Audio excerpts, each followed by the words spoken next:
are you just constantly like working on something nonstop? I mean, you got themselves, and then you're with Subtle and all the other solo albums and whatever, like hundreds of side projects you're on a year. It seems like. Is Yeah, that just I got problems. What's up? No, no, I'm really, I'm obsessed in a very healthy way. And I had, I was in a big, I was engaged a couple of years back. Lady was an effing time bomb, blew up all over me. It was pretty heavy, and it jeopardized my music, everything. Just I was living in Canada, and we got robbed at the same time, and I just bottomed out. And then I was like, hey, I'm gonna focus on my thing, and I haven't stopped since, and I'm really digging it, man. It's like I'm in my prime, and I'm making the best stuff I've made, and it's very clear to me when I'm working with Jeff, and I want to work on Jeff stuff today, and when I'm working on 13 and God, and when I'm working on the new Nevermen, and all this other things, it's like, in my solo stuff. And in my house, we don't use the word side project. Oh, okay. Dude. Yeah, no, we, it's like, I mean, that's, for me, it's really like, I've never side focused on an album in my life, and so it's like, but, and that's to my detriment as a marketable douchebag on a wall in some hallway that I'm not, but, it's like, people are confused. I still, to this day, do a show with themselves and get off stage. Some guy's like, that was amazing. The only show I've seen better than that was this weird German band called 13 and God. Man, that rapper was great. And I'm like, yeah, dude, okay. I know, that's me too, man. Or they'll be like, oh yeah, well, God, you're like, you ever heard cLOUDDEAD? And I'll be like, yeah, that stuff's cool. But and I'm into that though, and I think that for me, like, I don't have ADD. Are there 3 Ds in that? But couple Ds, yeah. In general, there should be. In general, I feel clearer. I do like work hard on something, and then I'm pretty burnt on it. Like I can only get so far on this poem or this verse or this painting or something. And when I'm burnt on that, I like to turn to something else. So generally, in my house, there's like 2 half-finished paintings and some Photoshop art I need to clean up, and some video thing that's comedy that I'm doing with Jeff, and a couple songs for a couple records, And between all that, it keeps me clear and chipping away at everything. And, as a self-employed person, the only thing that really, like, gets you depressed is when you get your head floating about who's your boss and what you're doing with your life, or, Yeah. And I don't really have time for that these days. I so much more enjoy being productive, and the next morning waking up and being like, oh, I forgot what I did yesterday, and it's cool. It's like, and then half my life I spend on tour, sitting somewhere and getting out and acting like it's my birthday, and then getting back in a vehicle and then acting like it's my birthday, so on and so forth. One thing I want to ask, this kind of stuff always fascinates me, but you mentioned that you're teaching students how to freestyle. Yeah. And I know you did some of the like battle rapping and stuff way back. Well, not way back, but I just battled some fools in South by. I entered a grind time battle. All these dudes they get, excuse my French, I keep cursing. These guys, they get like their opponent a month ahead of time, and they get a month to write a Wikipedia-based love diatribe and deliver it like they're Robin Williams versus Carrot Top. Wow. And it's like all comedy, and I had no idea. And I get in the battle, and the kid I rapped against completely freestyled, to his credit. And I was brutal, man. And then the other guys get up, and I'm like yelling, "Written, drop the pen, put the pen down." And all these big dudes are like murking on me, and I'm like, just looking back at them and, calling these dudes out. I totally jived this one guy's style up at one point, and then this really big dude with the camera comes over to me, and he leans in and he goes, "Hey, if you'll just relax for a moment, I'll explain to you about the writtens later." And I'm like, "What?" And I go, "You're going to explain cheating to a winner?" And I was basically like, and then all the OG cats, a bunch of shapeshifter guys were there, and they were just smiling at me because like they knew the scoop. But I was just like, my face, I was like an innocent child seeing his parents have sex. I was just like, no, they're not. I'm like, it used to be like like people would try and pull off cheating in battles, and only the best cheaters could. And then this was just like expository cheating, basically. Wow. I was really, anyway, I had a blast, and I was a total punk. and I loved it. And yeah, so what were you gonna say? You're talking about freestyle. Well, just I don't know if you can share the secrets of the trade, but I mean, what exactly goes into? I mean, obviously you can't memorize everything and you can't write it down, but no, you have to be spontaneous, and you have to constantly be spontaneous. It's like like the first time you jump off the high dive, you don't see anything. It's a split second, but you liked it. 10th time, you feel like you might be able to control your body a little bit. And then there's people in the Olympics who like spin around, go through a friggin' fire hole, thread a needle and don't make water splash. So such would be a good analogy for what it's like to get good at getting open, which is the main objective. On the way there, you will suck invariably, sorry. And it's inevitable. Like, I was horrible when I started, and you kind of have to enjoy falling. And then there are people who have the knack, and then even the kids in my class who really never had the knack completely get better, And it's about as you get out of your stiffness, you eventually have to find a voice. Then you got to sort of get a semblance on like what it is to style and leave the four.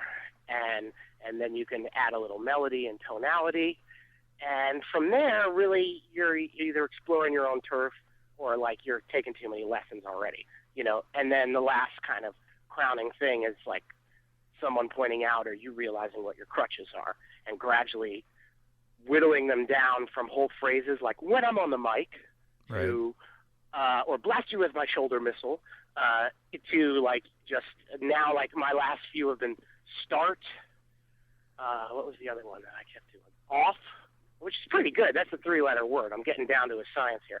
And out. I was for no reason. They're just popping up. With a stutter, And so it's like, and then once you get out of there, you're on your own turf. Battling is a whole other thing. That's about actually focusing on your opponent and not wasting content. I don't do it the way that I would prescribe if I was teaching a kid to win money battling. I would teach him the patented, you're so funny when you step into place with no clothes. I bet the biggest thing on you is your nose. That would be the way I would teach kids to win money, but like for me, it's about not wasting any words, and you are playing for rewind, and you're playing for that rapper who should be listening. If he's not and he's thinking of stuff, then he's losing already, so. Yeah. But I'm old school, and I'm on some ninja stuff about that. Not many people think that way. What do you think about we've seen on YouTube where there's various battles that you've had on YouTube, and one was with Eminem.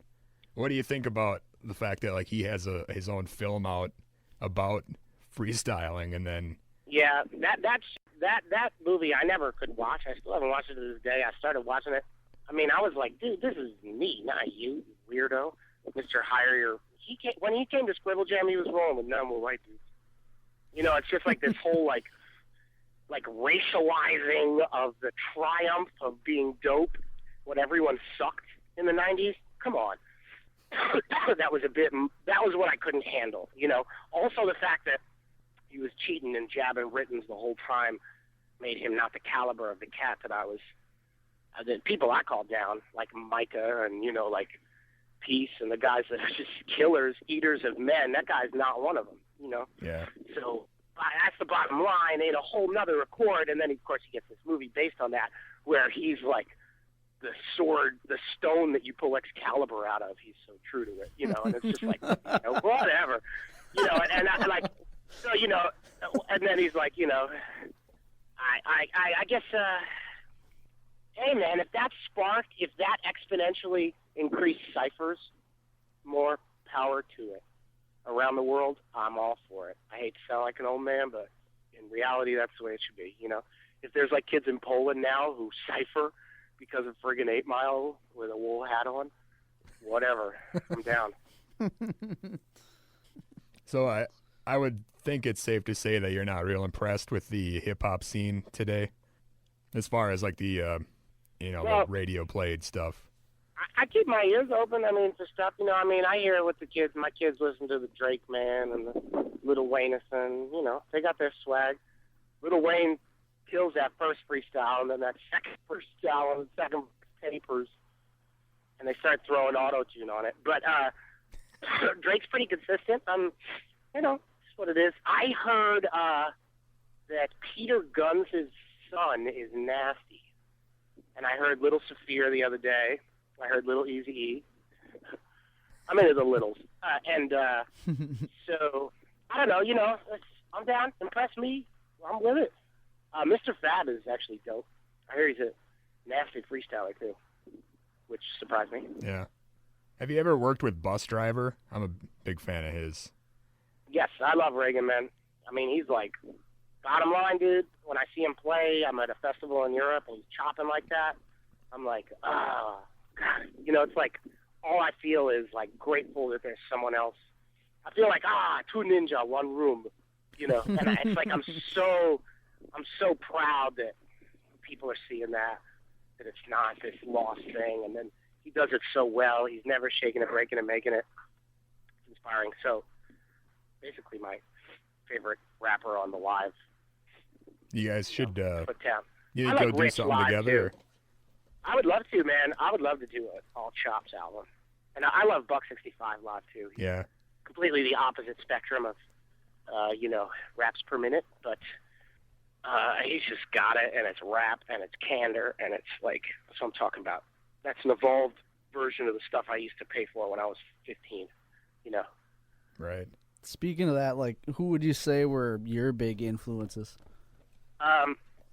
Saphir is huge. Micah 9 is huge. You know, but it's a scale of 1 to 40 here. You know, the first rappers I listened to were Chub Rock and De La and Guru religiously. Yeah. So everything I memorized influenced me in turn. But people who turned me on a dime, Lyrics Born and Latif turned me on a dime. Company Flow turned me on a dime. Like, just as far as, like, loving that stuff, I wouldn't say I was influenced much stylistically by Co-Flow, but I definitely nodded my head like a you know, a head would to it. Latif, the Latiric stuff blew my mind. Micah blew my mind at an early age. And then when I heard Saphir, it was kind of over. That was when I was rapping, and I was like, people are rapping like this. And I was like, and then I heard the Saphir Casual Battle, and I was like, people are battling like that. And I was like, uh-oh. You know, and then I realized, I went back to, like, how I listened to Micah and what Micah did. And I just kind of realized what my rule was, and that I had no father to my style, and I could take anything I want as long as I did it my way. You know, go ahead and take it back from me. I like to see you try. So I got, and that was it. And then I go wherever I want now, and I filled out my shoes. I rapped slow till I could rap fast, and you know, I freestyle till I could write. You know, I feel like I passed a righteous token to get in the gates as far as rappers go. And then that singing stuff was a whole other bag. I had to kind of learn, which I love too, you know. But Yeah. they're each their own animal. Well, that's Never would have done that if I didn't rap, that's for sure.